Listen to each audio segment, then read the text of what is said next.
Bonjour à tous.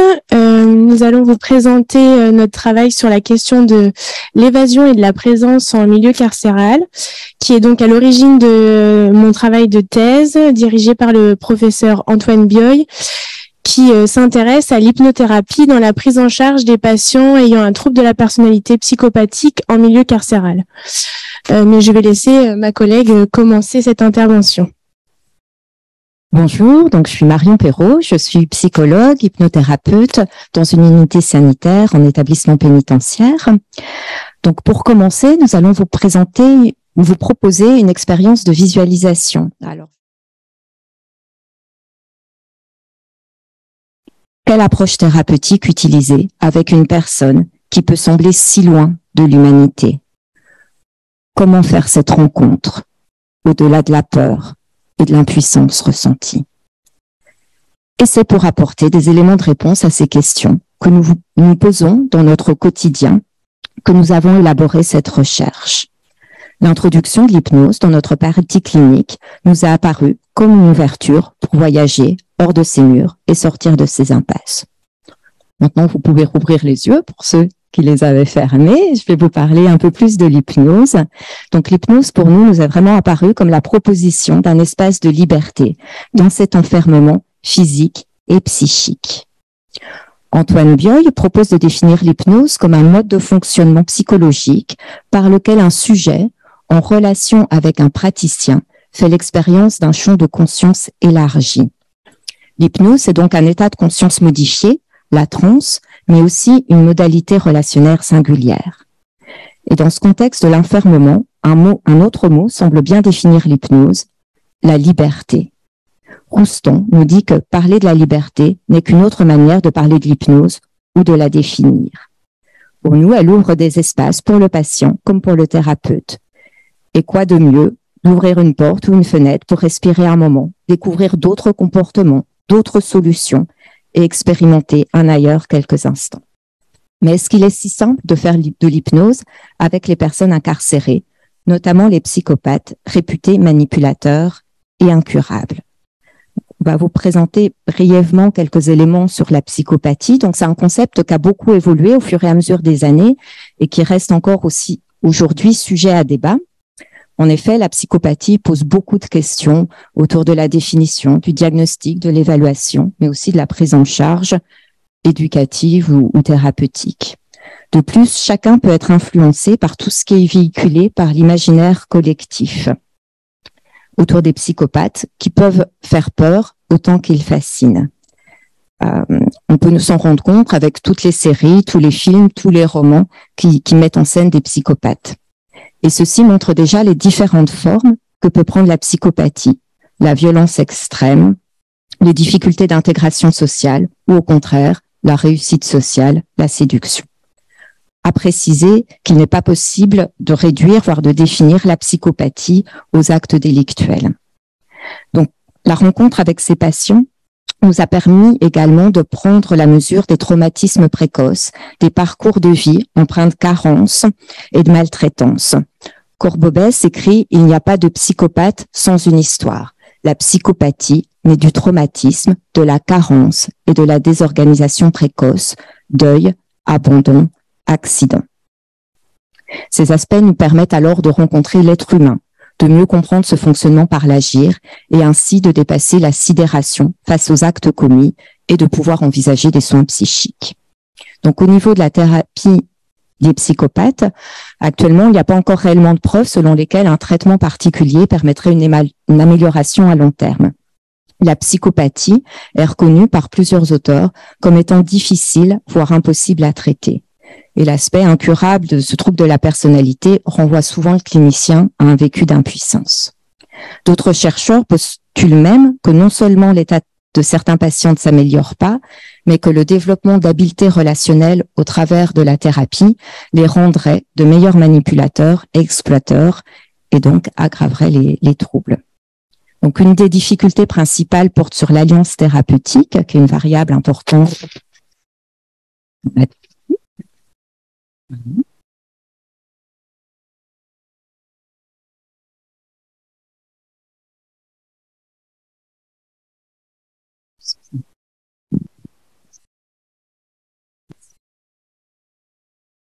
Donc, Benoni et Sharawi précisent que le clinicien ne doit pas porter de jugement, de critique ou de désapprobation à l'égard du sujet. Cependant, les rencontres avec ces patients poussent le thérapeute à se confronter aux confins de l'humanité et par son écoute à être témoin des passages à l'acte, ce qui peut venir entraver cette attitude de bienveillance et de non-jugement.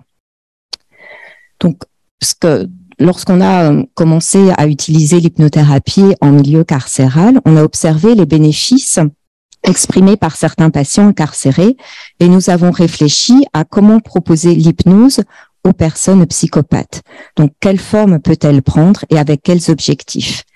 Et ce questionnement sur l'utilisation d'une approche qui est certes ancienne comme l'hypnose, mais qui est assez peu documentée auprès de ces patients psychopathes, nous a conduit à associer une recherche à cette pratique. Donc, la Haute Autorité de Santé précise que les psychopathes ne sont pas de bons candidats pour l'hypnose. Pourtant, les rencontres avec un patient, Léo, nous font penser le contraire. Et c'est Justine.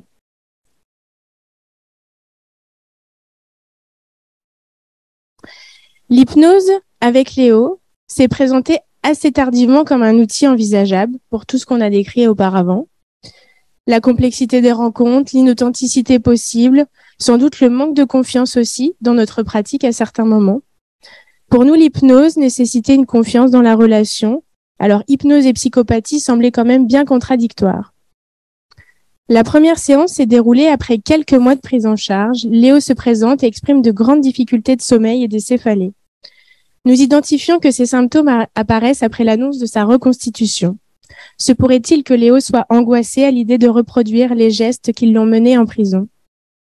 Ainsi, par ses plaintes somatiques, Léo exprime son mal-être sans pouvoir faire de lien entre ces événements judiciaires et sa réalité sensorielle. Donc, c'est avec l'expression de ce corps douloureux, inconfortable en tout cas, que nous proposons une première séance d'hypnose. Alors, nous procédons à notre habitude, comme avec l'ensemble des autres détenus. Il s'installe dans un fauteuil dédié face à nous. Nous l'invitons à fermer les yeux s'il le souhaite, comme nous avons pu le faire tout à l'heure, s'imprégner de notre environnement commun et puis porter son attention sur sa respiration. Après quelques mots, il intervient. Dis donc la diablesse, ce n'est pas son habitude. Ainsi, il remarque la modification de notre manière de parler et fait référence au thérapeute comme un être malfaisant et malveillant, une diablesse. Léo semble déstabilisé par ce changement de cadre, finalement, et nous restons focalisés sur notre séance malgré tout, attentifs aux éventuels signes de transe, notamment aux déglutitions.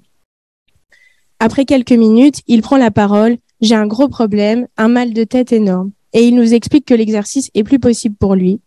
Il décrit un sentiment de lâcher-prise qui nécessite obligatoirement une reprise de contrôle.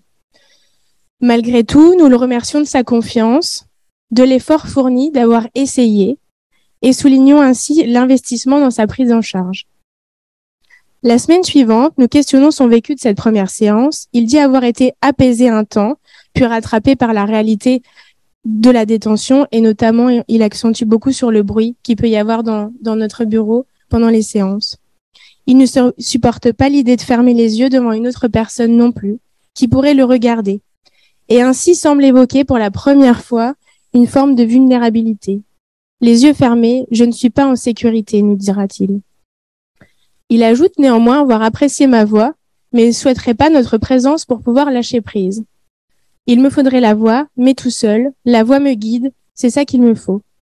Il propose alors même qu'on enregistre les séances afin qu'il puisse les écouter tout seul en détention, ce qui est bien sûr pas possible dans l'établissement où on travaille. Ainsi, il explique l'importance d'importance d'une enveloppe qui pourrait le guider, mais aussi qui l'isolerait de son quotidien et donc de sa réalité carcérale. C'est alors naturellement que notre attention s'est portée sur la musique, ces moments où en dehors de la détention, il s'autorisait à ressentir des trucs dans son corps. C'est ainsi que nous avons construit ensemble, durant de longues discussions, un cadre hypnotique pouvant lui correspondre. Nous lui demandons de positionner aussi notre fauteuil et le sien pour qu'on puisse coexister dans cet endroit sans que ça soit insupportable pour lui. Donc, il positionne notre fauteuil en 3/4 face pour qu'on puisse pas se regarder sans faire l'effort de tourner la tête. Il est très proche de l'enceinte, comme pour s'envelopper du son. et on va pouvoir débuter l'écoute de ses propres musiques. Il sourit, il semble apprécier cette écoute qui est impossible en dehors de ce cadre au sein de l'institution pénitentiaire. Il tape des pieds en rythme et respire calmement. Ses yeux sont ouverts face à l'enceinte, les mains jointes sur la poitrine. Nous observons également avoir la même position et nous décidons alors de fermer les yeux, à la fois pour introduire quelque chose en miroir et l'inciter à en faire de même, mais également pour lui signifier la confiance que nous éprouvons en sa présence. La peur et l'appréhension n'existent pas de notre côté. En tout cas, c'est le message qu'on essaye de lui faire passer. Léo s'autorise le silence et se dira capté par la musique. Ses retours sont pauvres émotionnellement. Il nous dira « c'est cool », ne pouvant pas en dire davantage. Léo alors semble avoir apprécié le moment, avoir réussi à ne pas être dans la crainte de l'autre quelques instants et quitter sa stratégie d'attaque constante pendant quelques temps. Nous pouvons ainsi nous demander si l'espace d'un instant, Léo a expérimenté l'évasion psychique, quitté au travers de la transe musicale son univers carcéral. Sa musique, notre voix, créant une enveloppe sonore suffisamment sécurisante, lui permettant un ailleurs. Cette expérience prend fin et donc nous retrouvons Léo dans toute sa splendeur puisqu'il nous dira en partant « ça va la psy, elle est payée à se relaxer ». Est-ce que cette critique est une manière pour lui de reprendre le contrôle? Peut-être, mais il paraît surtout impossible pour Léo de terminer une séance de manière positive et agréable et comme ça de reconnaître que quelqu'un d'autre que lui peut lui faire du bien. L'expérience d'hypnothérapie avec Léo nous a confrontés aux résistances de ses patients et au nécessaire ajustement de ce cadre hypnothérapeutique. Le mouvement clinique a été de co-construire avec le patient, autour de la musique notamment, un dispositif qui lui corresponde. Mais alors, comment faire avec les autres? Proposer un espace d'évasion, qui est notre idée principale avec l'hypnose, c'est avant tout créer un espace qui serait personnalisé. Nous souhaitons, au travers de cette proposition thérapeutique, permettre au patient de vivre sa propre évasion au travers d'un sens, d'un souvenir qui lui est propre. Pour Léo, ça a été la musique. Pour d'autres, on peut imaginer que ce sera une image, une odeur ou un rythme. L'intérêt est alors de pouvoir proposer un support qui lui soit propre, favoriser l'alliance thérapeutique et ainsi permettre le lâcher-prise et l'évasion. En découle du coup l'élaboration d'une recherche qui a conduit à ce projet de thèse, puisque finalement ce qu'on a pu dire pour résumer un peu, c'est que la littérature affirme l'inefficacité de ces prises en charge et envers ses patients. Ce constat est plutôt pessimiste et nous oblige donc à penser autrement ces suivis, à réinventer, à innover, parce que finalement, ces patients, on les a quand même en suivi au niveau des prises en charge, parce qu'ils sont incités aux soins par la justice au sein des établissements pénitentiaires. Alors même s'ils n'ont pas vraiment envie, parfois ils franchissent quand même le pas de venir dans notre bureau. Les recherches sur ces patients sont plutôt rares et ont principalement été menées par des équipes outre-Atlantique et à ce jour, aucune recherche n'a été réalisée en France sur la prise en charge hypnothérapeutique des patients ayant un trouble de la personnalité psychopathique. Donc, au travers de ce travail de recherche, nous cherchons à mettre en lumière la spécificité de la pratique de l'hypnose au sein d'un établissement carcéral et avec cette population particulière. Nous souhaitons identifier les changements du fonctionnement psychique et des aspects contre-transférentiels suite à une prise en charge hypnothérapeutique. Et nous voulons mettre en évidence des éléments qui permettent de comprendre une évolution clinique chez ces patients incarcérés. Alors, on va vous présenter une méthodologie qui est encore en construction, mais en tout cas, c'est nos premières idées. En tout cas, pour cette étude, vont participer des patients majeurs diagnostiqués par un psychiatre comme étant psychopathes, incarcérés, quel que soit le motif, parce que finalement, il y a aussi des psychopathes qui ne sont pas incarcérés comme pour des actes de violence, et en thérapie auprès d'un psychologue hypnothérapeute. Donc, dans cette recherche, il y aura plusieurs temps. Un premier temps qu'on a appelé T0, nous proposerons donc un entretien clinique qui portera sur l'anamnèse et les attentes du suivi, finalement. Le Rorschach en système intégré, et nous remplirons également un questionnaire de contre-transfert suite à ce premier entretien. Pourquoi le Rorschach? Parce qu'il s'avère tout désigné pour l'évaluation psychologique en milieu carcéral, puisque l'ambiguïté de ces stimuli inhibe la modification volontaire des résultats, contrairement aux mesures d'auto-évaluation. C'est d'ailleurs pour ça qu'on ne choisira pas d'outils d'auto-évaluation avec ces patients qui peuvent être manipulateurs, menteurs ou dans la séduction et dans le trop positif, justement. Au niveau du Rorschach, nous utiliserons aussi les clusters définis par le système intégré, les indices de Meloy et Gacono sur l'agressivité et les échelles barrière et pénétration qui portent sur l'évaluation de l'image corporelle et les limites corporelles. En ce qui concerne le questionnaire de contre-transfert, donc c'est un questionnaire qui est composé de 79 items qui évalue les pensées, les ressentis, les comportements des thérapeutes à propos de leurs patients, avec une cotation faite par le thérapeute sur une échelle de type Likert allant de 1 à 5. Dans un deuxième temps, qu'on appellera T1, donc ça correspond à la prise en charge hypnothérapeutique qui sera co-construite avec le patient, donc avec la musique pour Léo, mais ça pourra être avec d'autres supports ou pas de support si c'est ce que souhaite le patient. Nous enregistrerons en audio 10 séances d'hypnothérapie que nous allons retranscrire. Et à la suite de chaque séance, nous enregistrons de manière assez systématique le vécu de manière spontanée aussi du thérapeute, comment il a vécu ce moment. Et puis nous remplirons une grille permettant de répondre à certains items de manière systématique, notamment sur l'attitude du patient envers le thérapeute, l'investissement dans le travail thérapeutique, les ressentis corporels et émotionnels du thérapeute durant la séance, et puis aussi les observations des aspects corporels chez le patient. Et puis, le troisième temps, qu'on appellera T2, nous remplirons donc le PQS, qui est un questionnaire qui va permettre d'identifier les processus thérapeutiques en jeu. Donc, il est composé de 100 items qu'on va classer selon s'ils sont caractéristiques ou pas.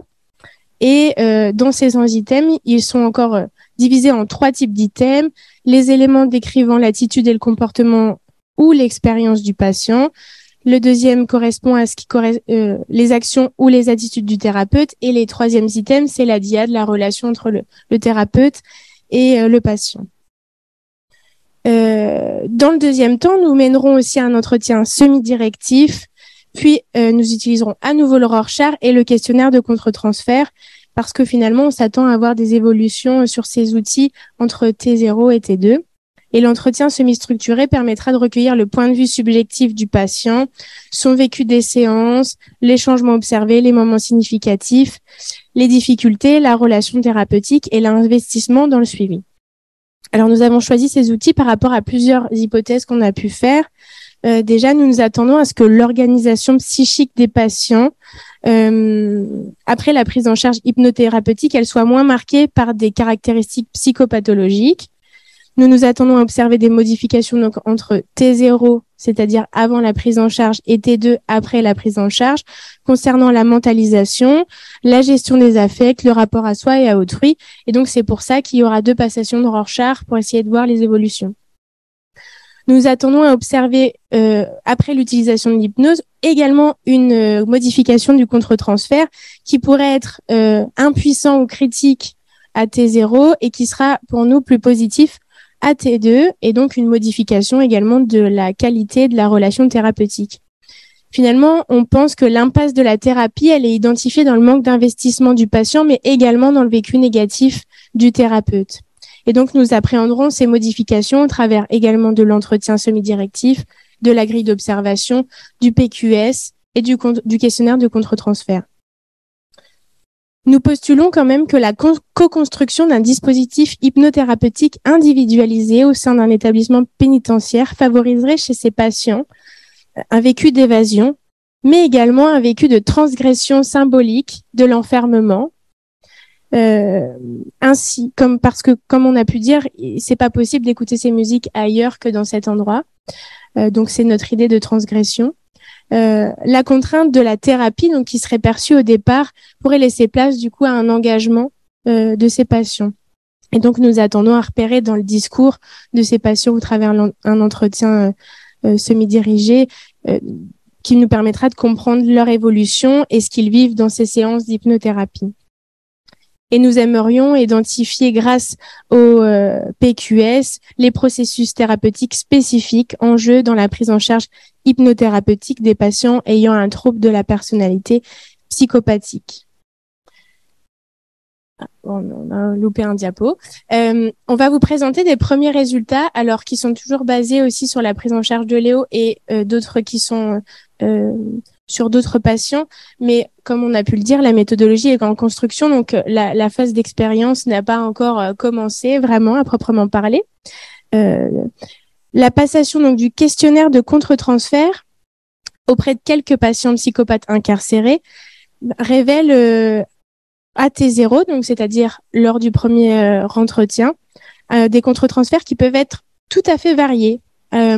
Donc pour un patient, ça a été positif, impliqué et impuissant, donc c'est-à-dire que c'était plutôt agréable, mais en même temps, il y a un sentiment d'impuissance chez le thérapeute. Et puis pour un autre patient, c'est positif dès le départ parce que c'est un patient psychopathe vieillissant, si on peut dire ça comme ça, et donc il présente moins de troubles du comportement, donc l'attitude est moins désagréable aussi en entretien. Concernant Léo, et avec cette expérience qu'on a pu faire ensemble de l'hypnose musicale, on observe quand même beaucoup de modifications dans la relation thérapeutique. Léo remarque lui-même qu'en notre absence, il ne canalise plus ses émotions. Il dit qu'il est seul face à ses angoisses. Ceci le conduira d'ailleurs à 2 reprises à être sanctionné pour des bagarres pendant mes congés. Il explique alors que mes absences pour congé sont insupportables pour lui et il pourra dire qu'il a peur d'être seul finalement.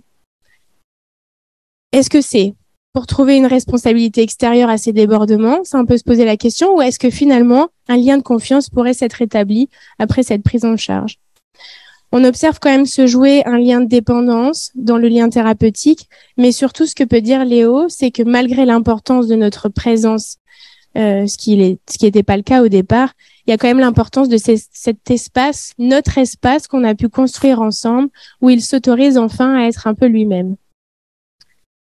C'est un peu en accord avec ces changements d'attitude sont en accord avec ce qu'on trouve au niveau des questionnaires de contre-transfert, puisque à T0, le contre-transfert, après les premiers entretiens avec Léo, ils étaient plutôt critiques, maltraitants et désorganisés, c'est-à-dire qu'on n'avait pas du tout envie de prendre en charge ce monsieur, finalement, si on peut résumer ça comme ça, c'était très désagréable. Et à T2, après du temps, malgré tout, après des efforts des 2 côtés, les données montrent un contre-transfert positif, mais aussi parental et protecteur. C'est-à-dire que ce type de contre-transfert, il est marqué par le souhait de protéger ce patient, sans doute parce qu'on a pu voir en lui une forme de vulnérabilité qui n'était pas du tout là au départ, et son changement d'attitude, qui est moins désagréable, favorise l'émergence d'émotions positives chez le thérapeute. Pour le PQS, assez rapidement avant de conclure, on voit bien quand même ce que nous a permis ce questionnaire, c'est aussi de dire que les relations, elles sont centrales finalement au sein de cette thérapie avec Léo. Pas uniquement la relation thérapeutique, mais les relations en général. Il peut verbaliser enfin après cette prise en charge son besoin de proximité avec un autre, dans une recherche de présence, de soutien, mais surtout de maternage. Et il éprouve à la fois le besoin que les autres s'occupent de lui, mais aussi son besoin d'autonomie et d'être tout seul. Il souhaite une relation privilégiée avec les personnes, mais en même temps, il a vraiment très envie de les rejeter. Et ça montre vraiment cette difficulté à s'ajuster à l'autre, et c'est ce qu'on essaye de faire avec cet outil d'hypnose. Et je vais laisser Marion conclure. Donc, pour conclure, nous pouvons dire que nous connaissons encore assez peu de choses sur les changements suite à l'hypnothérapie pour ces patients incarcérés, et nous espérons, au travers de ce travail, avoir des retombées cliniques et thérapeutiques pour ces thérapies qui sont si difficiles pour les cliniciens. Donc, l'hypnose, synonyme de liberté, nous ouvre sur un espace co-construit.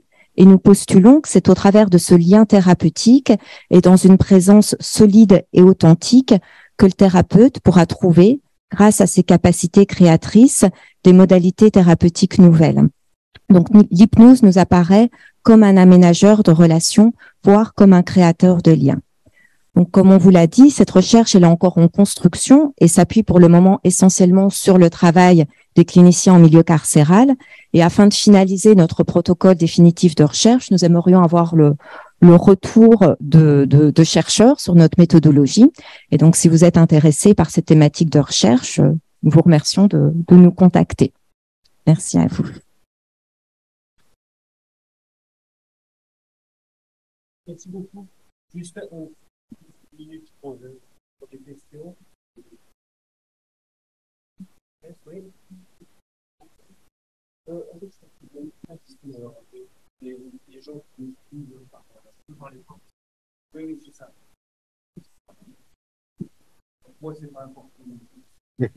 Bonjour. Merci beaucoup pour votre présentation que je trouve fascinante, tant en termes d'utilisation de l'outil hypnotique qu'au niveau des représentations du milieu carcéral et des personnes qui sont dans le milieu carcéral. Donc, je trouve que ça challenge beaucoup de choses que j'aime bien voir challenger, on va dire ça comme ça. Il y a certaines questions que je me suis posées, je ne vais peut-être pas toutes pouvoir vous les poser. La première qui me vient, c'est au niveau, j'imagine que vous avez eu un discours préhypnotique avec les personnes lors de la prise en charge. Et j'aimerais bien savoir ce qui a été mis en place dans ce discours préhypnotique, les choses que vous avez suggérées et tout, parce que ça joue beaucoup dans le vécu de la séance et dans ce qui va être mis en place, j'imagine. Et l'autre question, c'est par rapport à l'amélioration de la relation thérapeutique, de la relation thérapeutique, si j'ai bien compris, de l'alliance thérapeutique, si vous le mettez sur l'utilisation de l'outil hypnotique ou si c'est plutôt l'investissement commun qui a été mis dans la mise en place du dispositif. Je sais pas si je suis clair dans ma question. Je vais peut-être commencer par celle-ci. Je pense que pour le coup, c'est l'investissement. Alors après, effectivement, ce qu'on n'a pas dit, mais en tout cas, c'est mon sentiment, c'est que Léo, maintenant, il a une place très importante pour moi aussi, puisqu'il est quand même à l'origine de mon projet de thèse. Et il le sait aussi, c'est quelque chose qui a pu être discuté avec lui. Donc, il est très fier de ça, bien évidemment. Et donc, forcément, je pense que c'est des choses qui sont aussi venues jouer dans cette relation et peut-être dans les efforts fournis aussi pour arriver à quelque chose malgré tout. Il y avait beaucoup d'espoir dans cette prise en charge. Donc, c'est pour ça que Léo ne fera pas partie de la recherche, bien évidemment. Mais il a une place toute particulière et il apparaîtra comme le patient zéro, si on peut dire ça comme ça. En tout cas, la personne qui nous a permis de nous questionner sur cette prise en charge, mais bien évidemment qu'on peut pas le faire utiliser ce protocole. Donc là, on a utilisé les questionnaires pour vous proposer quand même quelques résultats et voir les améliorations, mais bien évidemment que la relation elle est biaisée, je crois, par cet investissement respectif. Et puis la première question, je ne sais plus ce que c'était. Par rapport au discours préhypnotique. Alors c'est très compliqué le discours tout court est très compliqué parce qu'il y a eu des séances auparavant juste d'écoute en fait parce qu'il il parlait beaucoup pendant les séances pour meubler justement et donc les premières séances ont été simplement à être dans le silence l'un avec l'autre en écoutant la même musique. Donc ça a été produit 1, 2, 3 fois, je crois. Et puis, on raccourcissait ce temps au fur et à mesure pour pouvoir faire un exercice.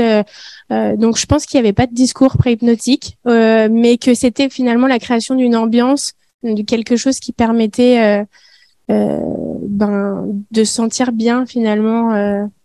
Voilà. Je sais pas si j'ai répondu à cette question, mais...